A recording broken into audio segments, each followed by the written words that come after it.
দুনিয়ার মায়া মানুষের এত বেশি। আল্লাহর নবী বলেন, লাউ কানা লি ইবনি আদামা ওয়াদিন মিন যাহাবিন লাহাব্বা ইয়াকুনা লাহু সারিন। এই পৃথিবীতে যদি কাউকে একটা মাঠ ভরে যদি সোনা দেওয়া যায়, লোকটা বলবে রব্বুল আলামিন, আমি যদি আরেকটা মাঠ এরকম সোনা ভরা পেতাম। দ্বিতীয় আরেকটা মাঠ দেওয়া হলে আবার বলবে, যদি তৃতীয় আরেকটা মাঠ সোনা ভরে যদি পেতাম। নবীজি বলেন, ওয়ালা ইয়ামলাউ জাওফু ইবনু আদামা ইল্লা তুরাব। মানুষের পেট 3.5 হাত মাটি ছাড়া, কবরের মাটি ছাড়া মানুষের পেট ভরবে না। আরো চাই, আরো চাই, চাওয়ার কোনো শেষ নাই। মানুষ এভাবে করে দুনিয়ার মহব্বতে এমনি পাগল হয়ে যায়, শুধু দুনিয়ার মহব্বত, পরকালকে বেমালুম ভুলে যায়।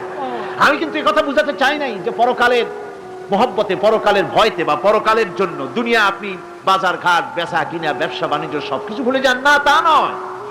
ভুল বোঝার কোনো কারণ নাই। পরকালকে অগ্রাধিকার দিতে হবে, মানে দুনিয়াটা চিরস্থায়ী জায়গা নয়। চিরস্থায়ী হচ্ছে কোনটা? আখিরাত। চিল্লায় এখন কোনটা? সুতরাং এখানে যা করতে হবে, আখিরাতে জবাবদিহিমূলক জীবন যাপন করতে হবে। আপনি ব্যবসা করবেন, ওজনে কম দিতে পারবেন না। আপনি খাদ্যে ভেজাল দিতে পারবেন না, চুরি করতে পারবেন না, ডাকাতি করতে পারবেন না, জেনা করতে পারবেন না, বদমাশি করতে পারবেন না, মদ খেতে পারবেন না, সন্ত্রাসী হতে পারবেন না, হাইজাকার হতে পারবেন না, চাঁদাবাজ হতে পারবেন না, মুনাফাখোর হতে পারবেন না, আপনি চোরা কারবারি হতে পারবেন না, ঘুষখোর হতে পারবেন না, সুদখোর হতে পারবেন না। এই সব কাজ পরকালকে বিশ্বাস করলেই এ সমস্ত কাজ থেকে মানুষ বিরত থাকতে পারে। কথা ঠিক কিনা? এটাই হচ্ছে